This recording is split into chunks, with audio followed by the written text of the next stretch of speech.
about 4 months ago, making that case. But he never studied Douglas, apparently.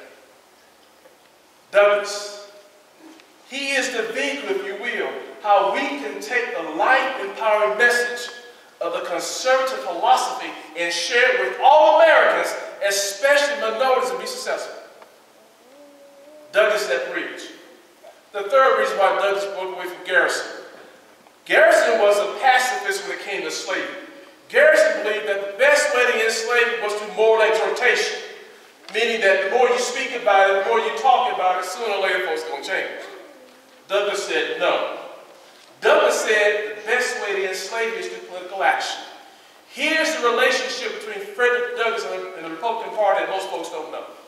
The Republican Party was started in 1854. The founder was Charles Sumner. And the Republican Party, 2 planks in this platform was to abolish slavery and to advance the civil rights of black Americans. Because the slave masters were Democrats. The Republican Party was started in 1854. Douglas started speaking in 1841, 14 years before the Republican Party was started. He was traveling the country talking about his experience as a slave and the need to abolish slavery. It was Frederick Douglass who declared political war on slavery. As a result, a political party was started by Charles Sumner. Douglass was his advisor. That's the relationship between Frederick Douglass and the Republican Party.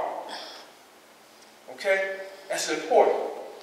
Douglass said on one occasion, he said, I am a black, dyed-in-the-wool Republican, and I never intend to belong to any other party than the party of freedom and progress.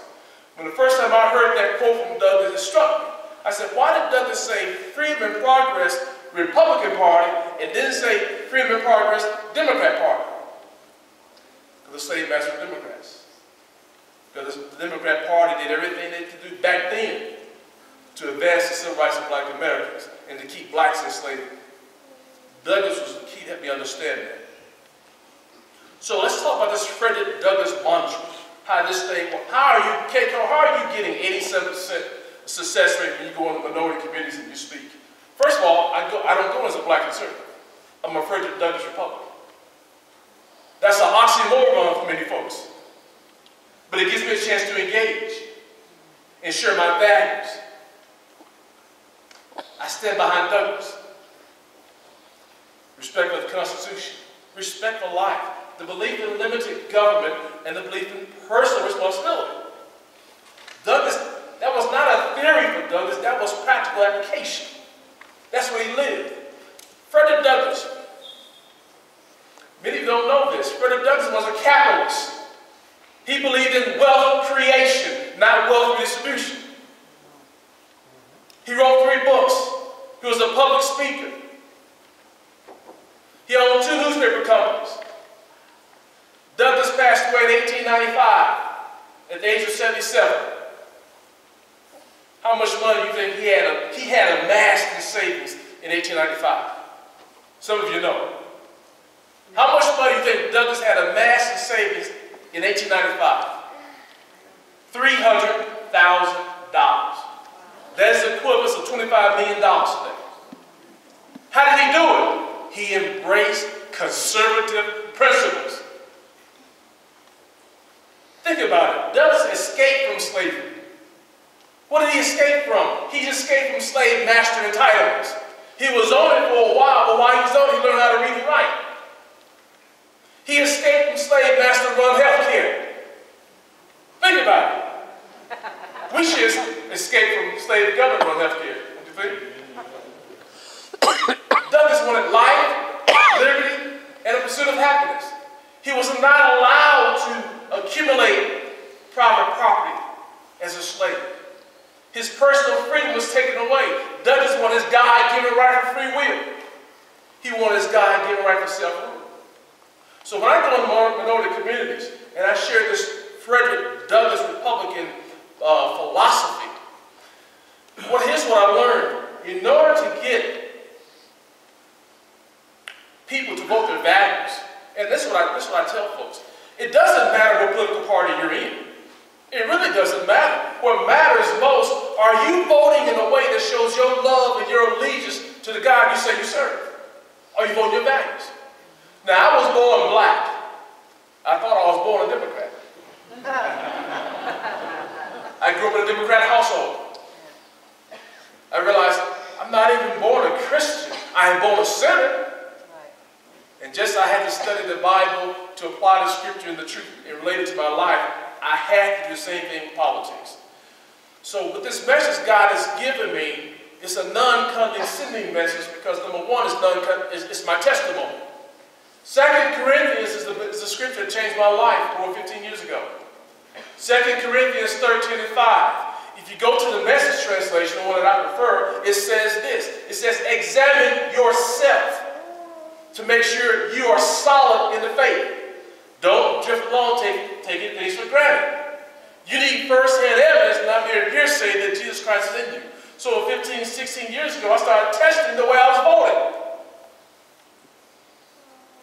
I was voting for a party that don't respect life in the womb.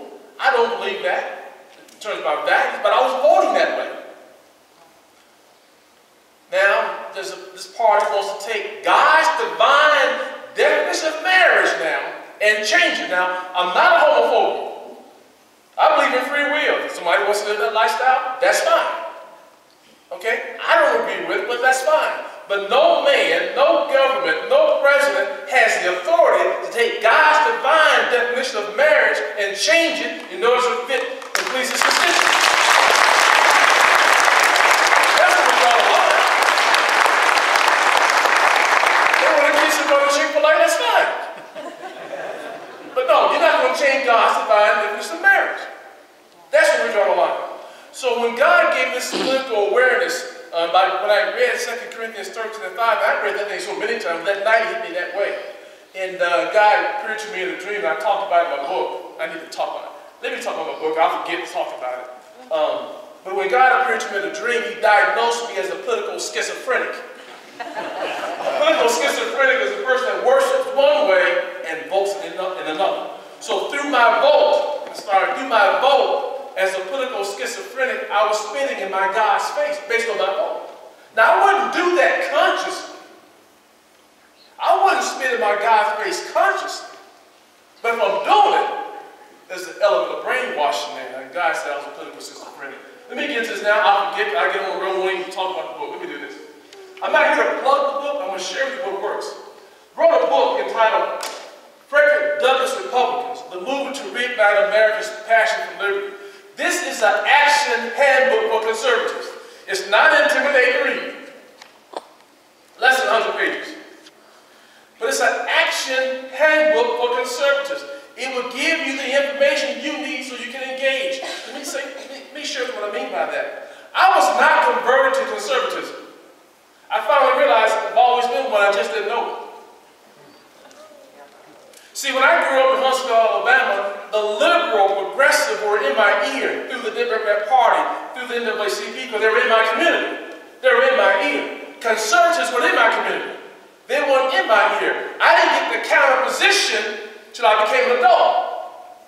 And when I heard the counter position, the conservative message, I said, those are my values.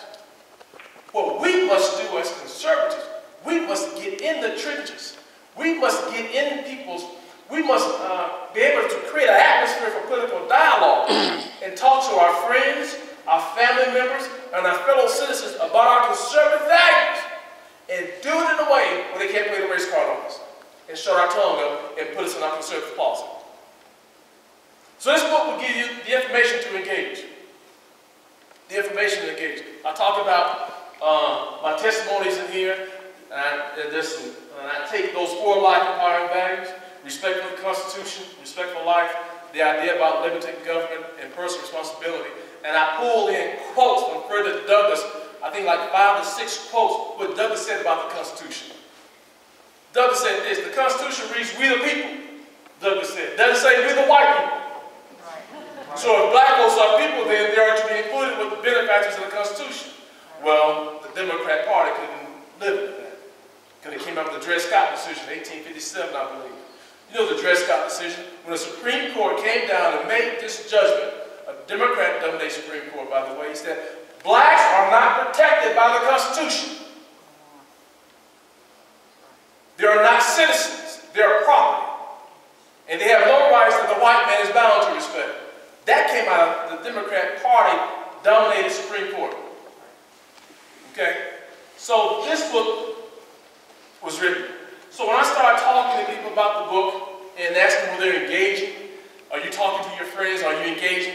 No, okay, Carl, I'm not engaging.